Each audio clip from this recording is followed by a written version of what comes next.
हे मुरलीधर छलिया मोहन हम भी तुमको दिल दे बैठे। सन्यासी जन तो आत्मज्ञान पाकर एकांत में रहते थे, और स्वामी जी इस समाज का दुख दूर करना चाहते थे। इसलिए श्री हनुमान जी भी इन वानरों का दुख दूर करना चाहते हैं।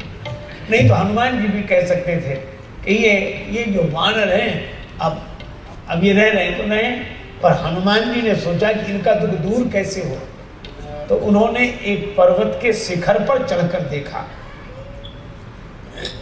पर्वत का शिखर, अब यह एक अद्भुत बात है। पर्वत क्या है? पावन पर्वत वेद पुराना, पावन पर्वत वेद पुराना, राम कथा रुचिरा कर नाना, राम कथा रुचिरा कर नाना। श्री हनुमान जी ने पर्वत के शिखर पर जाकर देखा। अब शिखर तो सर्वोच्च ऊंचाई है और पर्वत का शिखर, और इसका आशय यह है कि हम भी अगर समस्या का समाधान चाहते हैं तो पर्वत की सबसे ऊंची चोटी पर जाकर देखें। श्री हनुमान जी ने इन पर्वतों की चोटी पर जाकर ही देखा, और पर्वतों की चोटी का आशय क्या है? हनुमान जी ने इन सदग्रंथों में सार के रूप में क्या है सो देखा। इसमें हनुमान जी ने ऊपर जाकर देखा तो ऊपर जाने पर उन्हें एक चीज दिखाई पड़ी। क्या? एक गुफा। बहुत खग प्रवेशन्ते ही माही, बहुत से खग उसमें प्रवेश करते हैं और पानी पीकर लौटते हैं, फलाहार करके लौटते हैं। श्री हनुमान जी ने उस गुफा को देखा, समझ गए यह प्यास इस गुफा के भीतर जाए बिना बुझ नहीं सकती।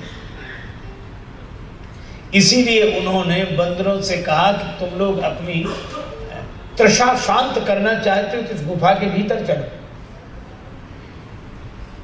और जैसे श्री हनुमान जी ने यह प्रस्ताव रखा तो वानरों के प्रमुख श्री अंगद जी ने कहा कि हम तो गुफा के भीतर जाएंगे ही नहीं। क्यों? ये गुफा हमारे कुल के लिए अच्छी नहीं है।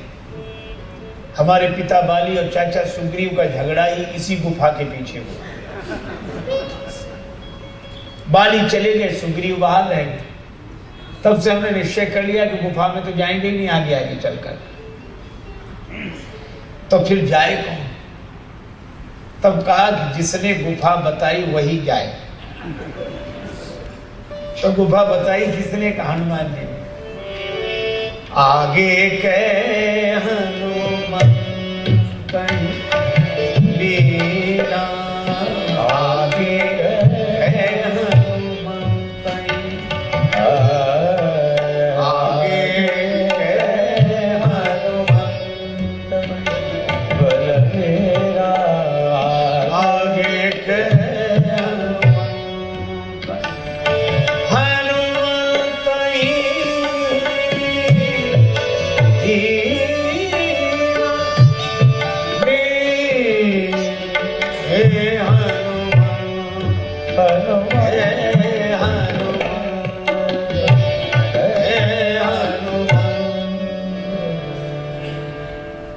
अब ये बंदर खोजते खोजते भटक रहे, प्यास के मारे परेशान।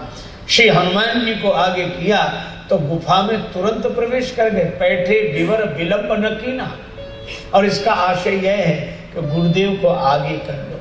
श्री हनुमान जी कौन? जय जय जय हनुमान गोसाई, कृपा करो गुरुदेव की नाई। और गुरुदेव को आगे कर लो तो फिर इस गुफा में प्रवेश सहज हो जाता है। और यही किया वानरों ने, श्री हनुमान जी को आगे किया। और इसका आशय यह है कि गुफा में प्रवेश करने के लिए गुरुदेव ही आगे आगे चलें तभी प्रवेश मिलेगा। आश्चर्य, ये गुफा कौन सी है? अगर विचार करके देखा जाए तो अंतर्मुखता ही यह गुफा है। और कोई भी व्यक्ति बिना गुरुदेव के आगे चले बिना अंतर्मुखी हो नहीं सकता। इसीलिए श्री हनुमान जी को आगे आगे किया। और वानर जब उस अंतर्मुखता की गुफा में प्रवेश करते हैं तो वहां एक देवी का दर्शन हुआ। अजय देवी बड़ी विलक्षण है। उस देवी का नाम है स्वयं प्रभा। अब यह एक अद्भुत बात है, इस देवी का नाम है स्वयं प्रभा। और स्वयं प्रभा का अर्थ होता है स्वयं का प्रकाश। जब भीतर अंतर्मुखता में प्रवेश किया तभी भीतर का प्रकाश प्राप्त हुआ। अब ये भीतर का प्रकाश क्या है? अगर हम लोग विचार करके देखें तो एक बार एक सज्जन मुझसे कह रहे थे कि ये भीतर का प्रकाश हमें तो समझ में नहीं आता। पर भगवान श्री कृष्ण ने कहा, न तद्भासयति सूर्यो न शशांको न पावकः यद् गत्वा न निवर्तन्ते तद्धाम परमं मम। उसे सूर्य प्रकाशित नहीं कर सकता, चंद्र प्रकाशित नहीं कर सकता, अग्नि प्रकाशित नहीं कर सकता। वही सबका प्रकाशक है, वह स्वयं प्रकाश है। अच्छा, स्वयं प्रकाश दिखता कैसे? चलो मैं आपको एक बात बताऊं। आप रात्रि में सोते हैं तो सोते समय क्या करते हैं? लाइट बुझा, नींद नहीं आ रही, लाइट।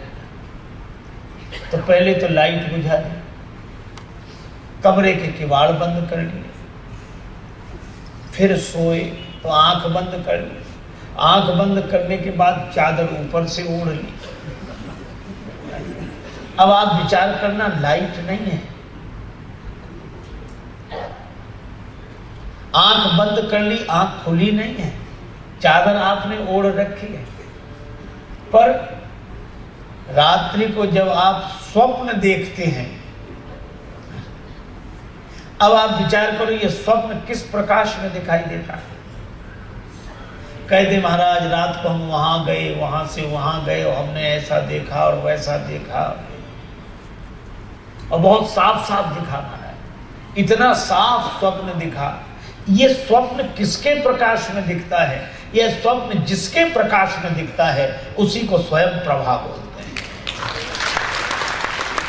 पर इस स्वयं प्रभा का अनुभव भीतर जाने पर ही होता है, और जागा हुआ व्यक्ति ही भीतर जाएगा, और गुरुदेव का अनुगमन करके ही कोई भीतर जाएगा। स्वयं प्रभा ने कहा अब तुम लोग जल पियो, पहले फलाहार करो। वानरों ने जल पिया, फलाहार किया, फिर अपने पास बुलाया। श्री सीता जी तुम्हें मिली? सब बंदर उदास होकर बोले नहीं मिली। कैसे खो जाएगा? तो आप क्या समझती हैं, क्या हम वन में आंख बंद करके घूमते रहे? हमने आंख खोलकर एक एक कोना देखा है, सीता जी नहीं मिली। स्वयं प्रभा ने कहा इसीलिए तो नहीं मिली, क्योंकि तुम श्री सीता जी को आंख खोलकर देख रहे हो। दुनिया को देखना हो तो आंख खोलकर देखो, और दुनिया वाले को देखना हो तो आंख बंद करके ही देखना चाहिए। श्री सीता जी को देखना हो तो आंख बंद करके ही देखो, ऐसे नहीं दिखेंगे। उल्टी ही चाल चलते हैं दीवान गाने इश्क, आंखों को बंद करते हैं दीदार के लिए। इसलिए स्वयं प्रभा ने कहा कि आंखें बंद करो, तुम्हें श्री सीता जी मिल जाएंगी, मेरा वचन। और मैं श्री राम जी के पास जा रही। बंदरों ने आंख बंद कर ली, लेकिन आप बंदरों से आशा करोगे कितनी देर तक आंख बंद रखें?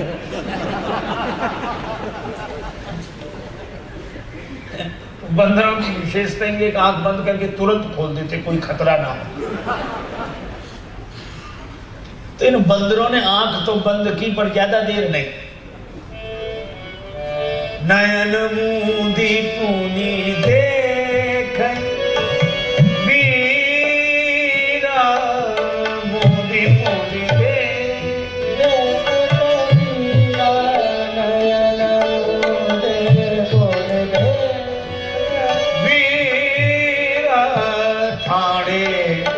सकल सिंधु के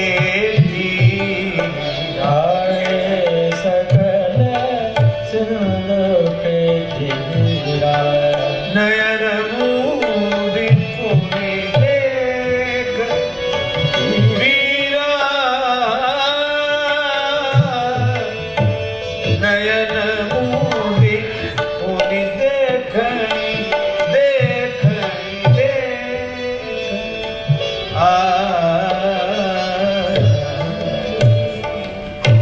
बंदरों ने आंख तो मूंदी पर तुरंत खोल दी। इसीलिए तो समुद्र किनारे ही पहुंचे। सामने संशय का समुद्र हिलोरे भर रहा है।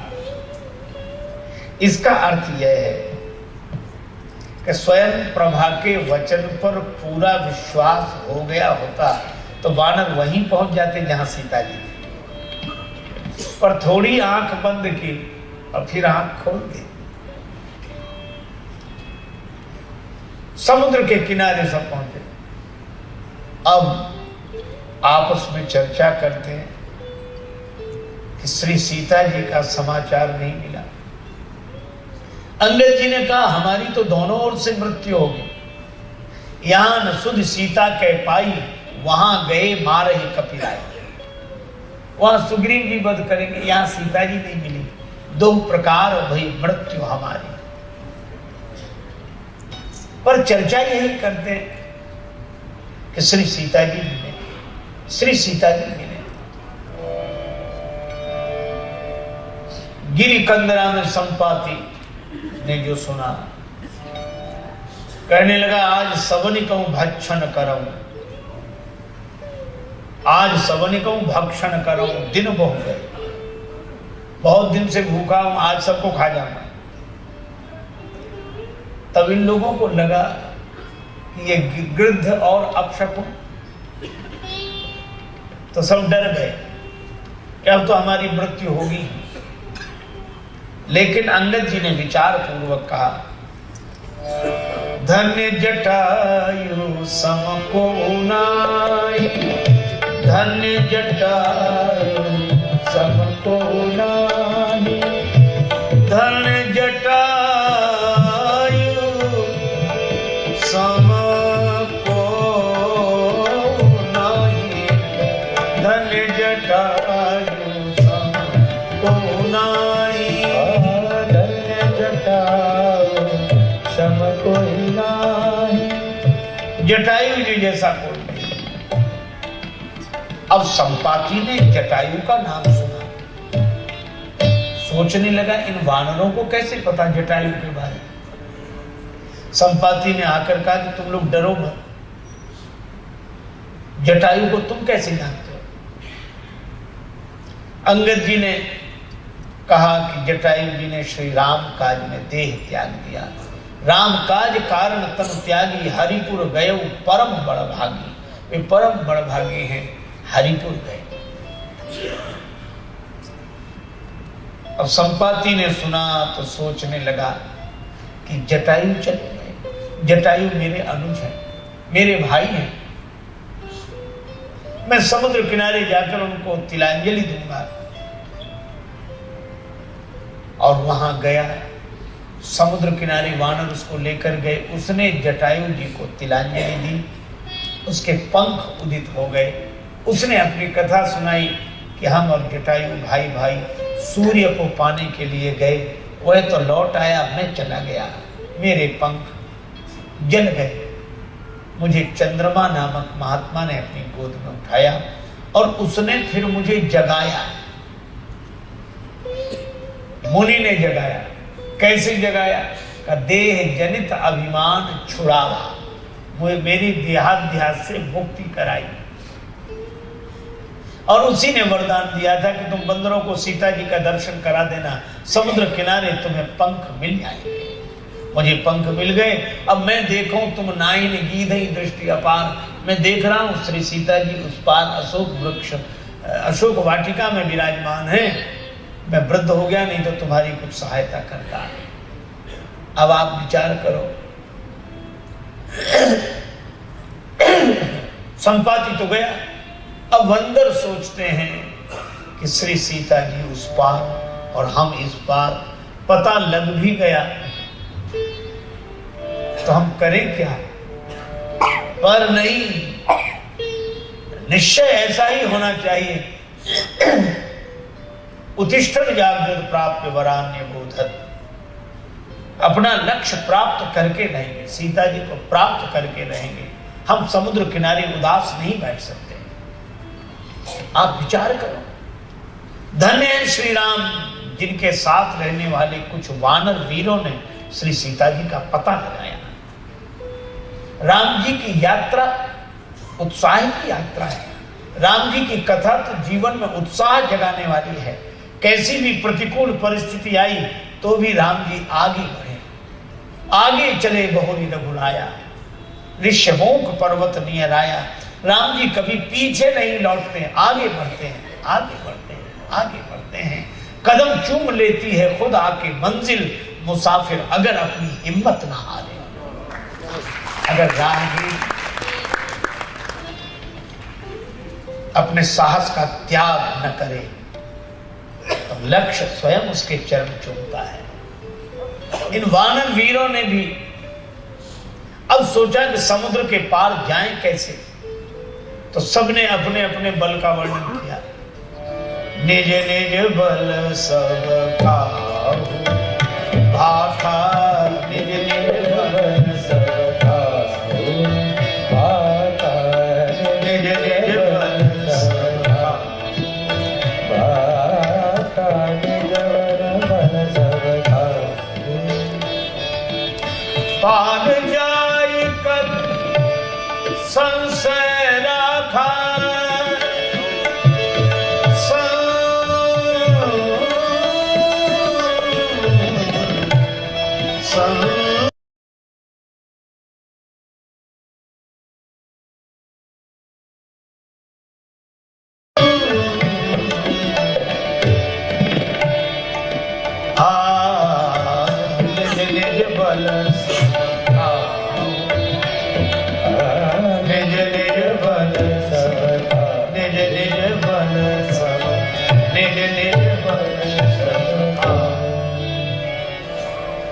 अपने अपने बल का सबने वर्णन किया, पर पार जाने में संशय। और श्री तुलसीदास जी महाराज कहना क्या चाहते हैं? वे यही कहना चाहते हैं कि अपने बल पर संसार समुद्र से पार जाना कठिन है। हमारा कितना भी बल क्यों ना हो, पर उस बल के आधार पर हम संसार समुद्र से पार नहीं जा सकते, संशय बना ही रहेगा।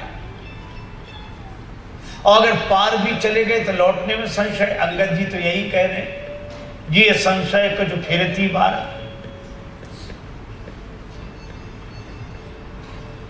जामवंत जी ने कहा कि नहीं तुम्हें थोड़ी भेजेंगे।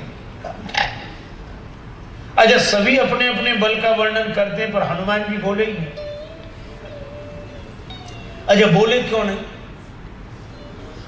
किसी ने हनुमान जी से कहा कि आप अपने बल का वर्णन क्यों नहीं करते? हनुमान जी बोले जिसके पास अपना बल हो सो बोले। हमारे पास हमारा बल है ही नहीं। और देखो, स्वयं प्रभा ने बड़ी सुंदर बात कही थी कि आंख मूंद कर जा। स्वयं प्रभा, स्वयं का प्रकाश। और दूसरी एक और दृष्टि से भी स्वयं प्रभा को देखें। स्वयं प्रभा माने भक्ति, भक्ति का प्रकाश। सहज प्रकाश रूप दिन राति, नहीं कछु चाहिए दिया घृत बाती। उस सहज प्रकाश को भी दिया घृत बाती की जरूरत नहीं, सहज प्रकाश हो गया।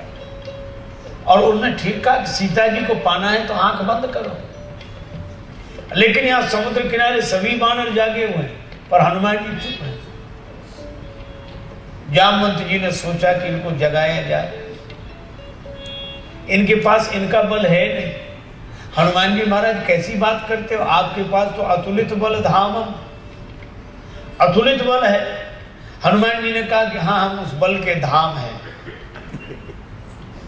जैसे मकान में रखा हुआ सीमेंट मकान का नहीं होता, मकान मालिक का होता है। हनुमान जी ने कहा इसी तरह हमारे शरीर में रखा हुआ यह अतुलित बल हमारा नहीं, भगवान का है। इसीलिए तो जामवंत जी ने कितनी भी प्रशंसा की, हनुमान जी को अंतर ही नहीं पड़ा। जामवंत जी ने यहीं से प्रशंसा शुरू की।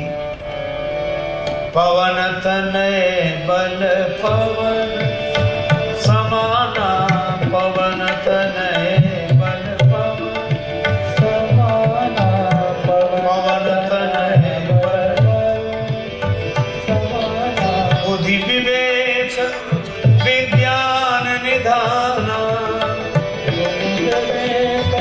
विज्ञान निधाना, कवन सुकार कठिन जग माही, जो नहीं होए तात तुम पाही।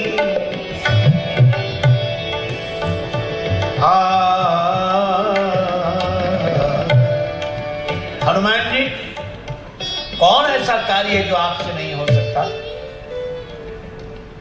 और हनुमान जी को कोई अंतर ही नहीं पड़ा। अरे भाई, कोई किसी धर्मशाला में 5 कमरे हों और किसी एक में सो रहा हो, तो जब तक उसी की कुंडी नहीं खटखटाओगे तब तक जगेगा कैसे? हनुमान जी शायद देह भाव में हो, इसलिए जामवंत जी ने कहा का चुप साधि रहा बलवाना, बलवान होकर चुपचाप बैठे हो। हनुमान जी की ओर से कोई उत्तर नहीं मिला। इसका अर्थ हनुमान जी अपने देह भाव में नहीं, तो हो सकता गेह भाव में हो। तो जामवंत जी ने कहा पवन तनय बल पवन समाना, तुम्हारे पिता भी ऐसे प्रतापी वीर पुरुष थे। हनुमान जी को कोई अंतर नहीं पड़ा, क्योंकि हनुमान जी न देह भाव में न गेह भाव में, हनुमान जी तो राम जी के नेह भाव में है। इसलिए जब जामवंत जी ने कहा राम काज लगी तब अवतारा, तो बस सुनत ही भय पर्वताकार, राम जी के कार्य के लिए आपका अवतार हुआ है, यह भी जगाना है। स्वामी विवेकानंद जी इसी तरह देशवासियों को जगा रहे थे कि तुम जागो और अपने लक्ष्य को प्राप्त करो। तुम्हारा जन्म राम काज के लिए हुआ है, तुम्हारा कार्य राम काज करने के लिए हुआ है, समाज की सेवा करने के लिए हुआ है। भारत के एक एक व्यक्ति को जाग जाना चाहिए। और जामवंत जी ने भी कहा राम काज लगी तब अवतारा, और जैसे राम काज के लिए आह्वान किया, हनुमान जी बड़े विशाल पर्वत के रूप में प्रकट हो गए और इतनी गर्जना की, सिंह गर्जना करके बोले सिंहनाद कर बारही बारा, नीलही नाग जल निधि खारा, सहत सहाय रावण मारी।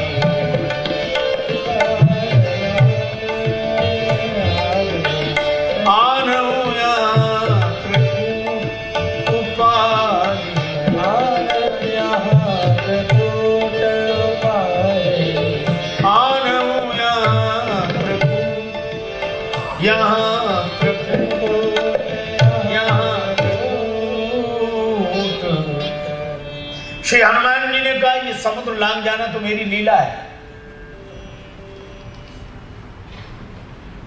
रावण को शायद दल के समाप्त कर दो,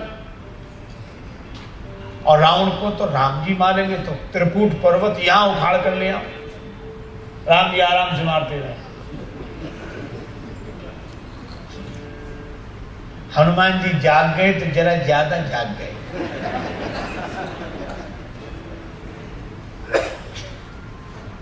लेकिन वे पूछते गए, यह उनकी विशेषता है। जामवंत में पूछो तो ही उचित सिखावन दीज से होती। मुझे यह बताओ मुझे कितना करना है, बस हम कितना कर सकते हैं महत्व इसका नहीं है, हमें कितना करना है महत्व इसका है।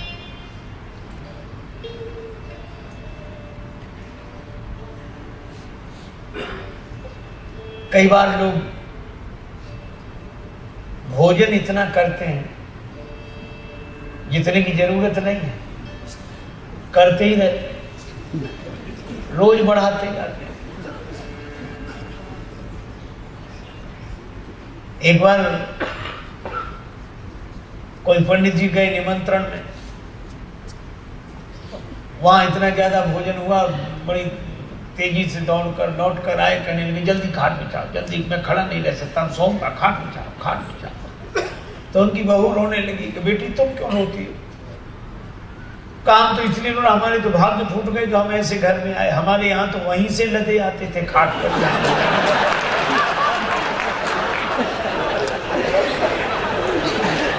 खाट पर वहीं से लदे चले आ रहे, यहाँ तो घर आकर खाट पर।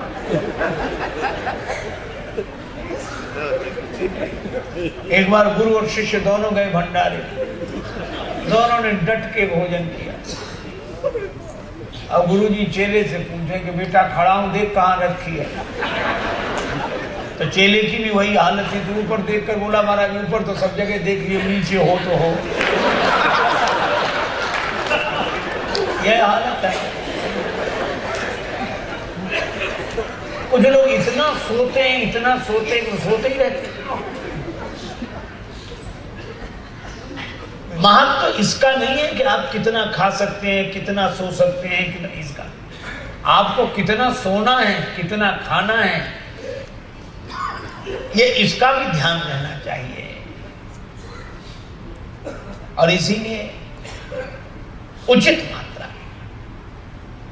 हनुमान जी बोले मैं कहो तो रावण को मारा हूं, समुद्र लांघना तो मेरी लीला है। और ये जामवंत जी ने कहा बस यही गलत है, तुम काम तो करो पर राम जी के होकर कार्य करो। श्री हनुमान जी जब अयोध्या गए, द्रोणागिरी पर्वत लेकर भरत जी ने देखा बिना फल का बाण चलाया, और बिना फल का बाण हनुमान जी को लगा। तो किसी ने भरत जी से कहा कि बिना फल का बाण क्यों चलाते हो? हनुमान जी ने को बिना फल का बाण क्यों मारा? श्री भरत जी ने कहा इसलिए ताकि लोग देख लें कि बाण मेरे हाथ में है और फल भगवान के हाथ में है। हम जाग तो जाएं, हम कर्मठ हों, कर्मपरायण हों, लेकिन भगवान के हाथ से नियंत्रित हों, यही हमारी विशेषता होनी चाहिए। उत्तिष्ठत् जागृत प्राप्त वरान्य बोधत्। श्री हनुमान जी ने जब ऐसी बात कही तो ऐसे ही लगता है कि एक आदमी के दांत में दर्द था, डॉक्टर के पास गया, डॉक्टर साहब दांत में बहुत जोर का दर्द है। पुराने समय की बात रही होगी, तब शायद शून्य करने की कोई व्यवस्था नहीं थी। तो डॉक्टर ने कहा निकाल देते हैं। बोले बड़ा दर्द होगा, वो दर्द थोड़ा बहुत सहन करना। कहने लगा महाराज हिम्मत नहीं होती। डॉक्टर से कहा कि हमारी तो हिम्मत नहीं होती। डॉक्टर ने कहा तो एक काम करो, क्या कुछ नशा वशा करते हो? गांव का रहने वाला था। बोले हाँ थोड़ा बहुत तो करते हैं। तो उन्होंने अपने अस्पताल के सेवक से कहा कि इसको पिला, तो नशे में निकलवा लेगा। बात तो ठीक थी, उसे पिलाया। तो कहा दांत निकलवाने की हिम्मत आई? कि थोड़ी थोड़ी आई। डॉक्टर ने कहा जरा अच्छी तरह पिलाओ। उसको पिला दिया। अब डॉक्टर ने कहा कि तुम्हारी दांत निकलवाने की हिम्मत आई? तो उठकर बैठ गया, बड़ी बड़ी मूंछों पर हाथ घुमाते। बोला देखें किसकी हिम्मत है जो हमारे दांत।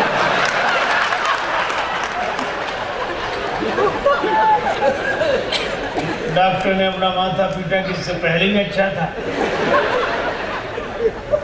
तो कई बार हम लोग जाग जाए तो ऐसे ना जाग जाए, और हनुमान जी ऐसे ही जाग। पर जामवंत जी ने एक ही बात कही,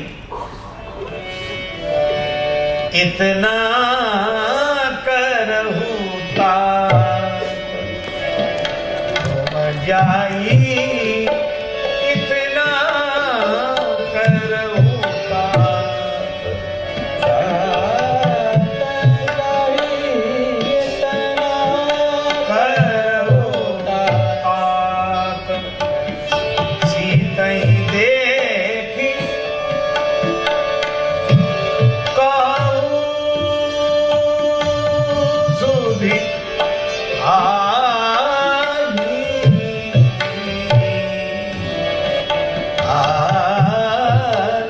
इतना करहु तात, तात तुम जाई, इतना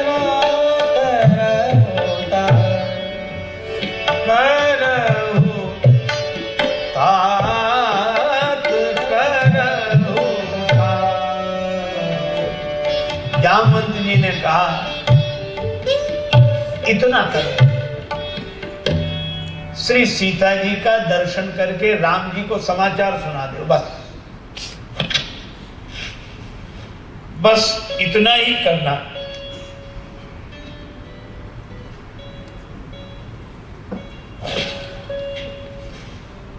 इतना करो तात तुम जाई, सीत ही देख कहो सुधि आई। तब निज भुज बल राजीव नैना, कौतुक लाग संग कपि सेना।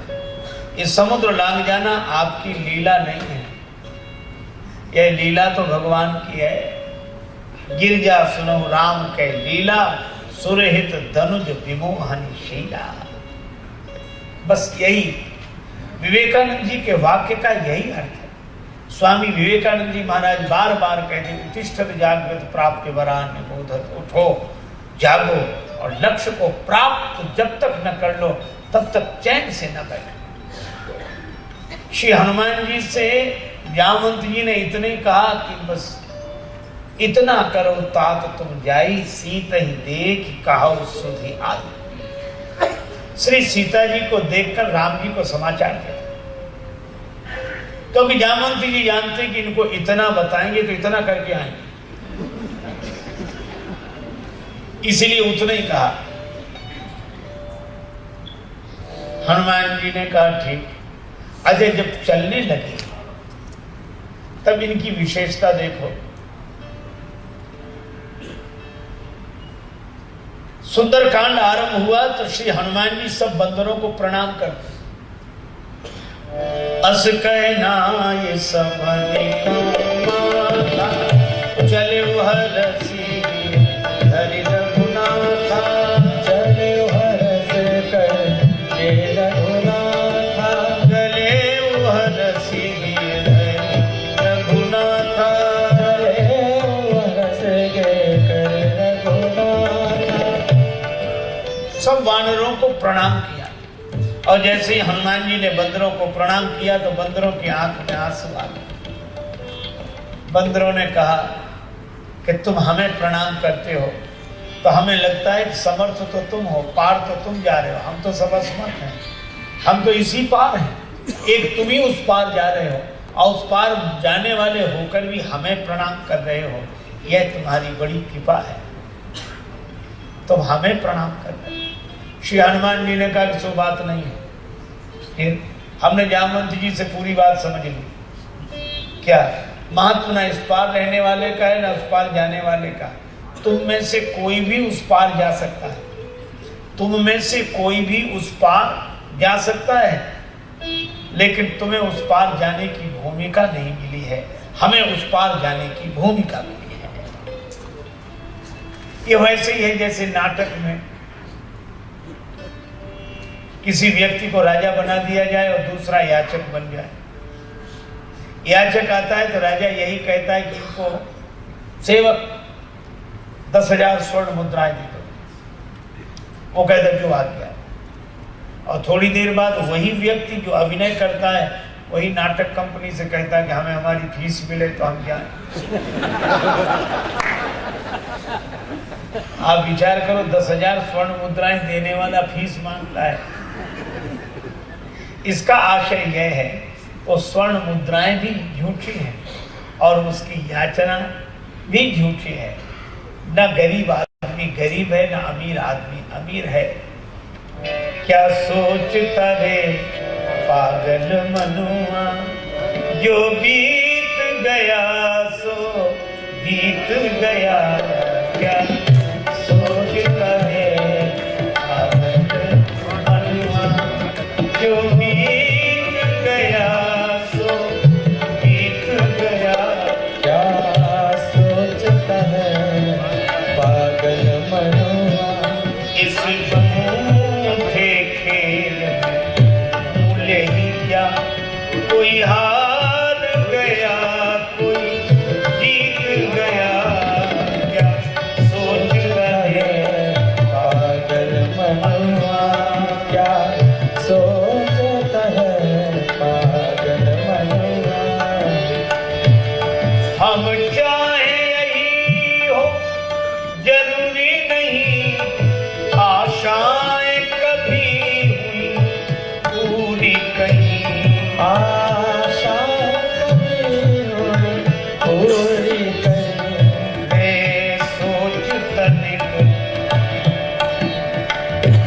रे सोच तनिक, श्वासा जल का। रे सोच तनिक, सावन घट का। श्वासा जल कितना बीत गया।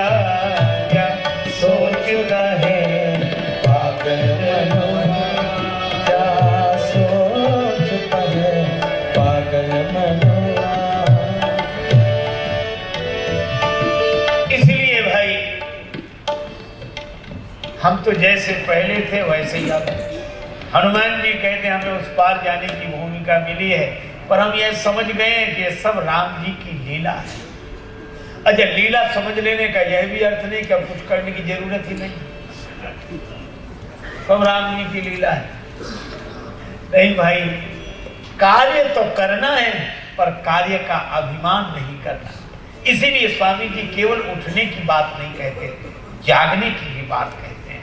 और जागा हुआ व्यक्ति वो है जो सारे संसार में होने वाली घटनाओं को भगवान की लीला समझता है, अभिमान नहीं करता। लेकिन अभिमान रहित होकर निरंतर कर्म में लगे रहना, यह स्वामी जी का उद्देश्य था। और यही हनुमान जी महाराज कहते हैं कि उस पार जाना यह भगवान की लीला है। लीला का भी एक नियम होता है, उसी नियम के तहत मैं जा रहा हूँ। सबको प्रणाम किया और यही कहा कि ये तो पर्दे के पीछे का दृश्य है, आशीर्वाद लेना। नाटक के मंच पर तो दूसरा ही अभिनय होगा। और हनुमान जी सबको प्रणाम करते हैं और उसके बाद जब चले तो इनके चलने की बड़ी महत्वपूर्ण बात है। हनुमान जी सबको प्रणाम करते हैं, सबका आशीर्वाद लेते हैं। अस कहनाई सबनी कहूँ माथा, चले हरसिय धरी रघुनाथा। बार बार रघुवीर समाधि, समारे बार बार रघुवीर समाधि। रघुवीर रघुवीर रघुवीर समारे बार बार हनुमान जी ने एक काम किया, राम जी को हृदय में रखा और समुद्र किनारे बड़ा विशाल पर्वत था, एक छलांग लगाई, उसके ऊपर पहुंच गए। और इसका आशय यह है कि जो भगवान की लीला में अपने को निमित्त मात्र मानकर उठकर और जागकर कर्तव्य परायण होता है, उसके लिए बड़ी से बड़ी ऊंचाई प्राप्त कर लेना सहज हो जाता है। और श्री हनुमान जी बार बार संभालते किसे? आप रेलगाड़ी में बैठकर देखिए, सामान चाहे आपके पास 500 रुपए का हो, 1000 रुपए का, उसे नहीं संभालते, और 200 रुपए का टिकट संभालते कहाँ रखेंगे? सामान एक बार और टिकट बार बार। कभी सामान ना हो तो काम चल जाएगा, टिकट ना हो तो यहाँ चल भी जाए, जहाँ उतरेंगे वहां तो चलेगा ही नहीं। इसीलिए भाई भगवान टिकट की तरह भगवान को हृदय बार बार, अच्छा बार बार संभालने से लाभ क्या हुआ? एक सज्जन कह रहे थे, देखो लाभ बताए। लाभ ये हुआ कि हनुमान जी ने राम जी का बार बार स्मरण किया, बार बार रघुवीर संहारी। तो राम जी ने क्या किया? हनुमान जी लंका में गए, उनका बाल भी नहीं जला, पूरी लंका जल गई। क्यों? क्योंकि राम जी ने एक काम किया, हनुमान जी ने बार बार रघुवीर संहारी, तो राम जी ने हनुमान जी का बार बार रघुवीर संहारी। हनुमान जी के बाल बाल की संभाल श्री राम जी करते हैं। इसका आशय यह है कि हम लोग भी हनुमान जी की तरह जागृत होकर राम जी के कार्य में लगें और स्वामी जी के इस अमर वाक्य को आज हम लोग स्मरण करें और अपने जीवन में जागरण का क्षण लाएं। यही इस वाक्य का परम संदेश है। उत्तिष्ठत जागृत प्राप्ति वरान्य बोधन क्षुरस्य धारा निहिता दुरतया। यह मार्ग बहुत कठिन है, लेकिन इस कठिनाई को स्वामी जी ने निमंत्रण दिया। हम उठेंगे और उठेंगे ही नहीं, कल उठने के बाद जरूर जागेंगे और लक्ष्य को प्राप्त करने के लिए आगे बढ़ेंगे। ऐसा स्वामी जी का संदेश है। इसी के साथ ये बात भगवान के चरणों में अर्पित। नाम संकीर्तन। श्री राम जय राम।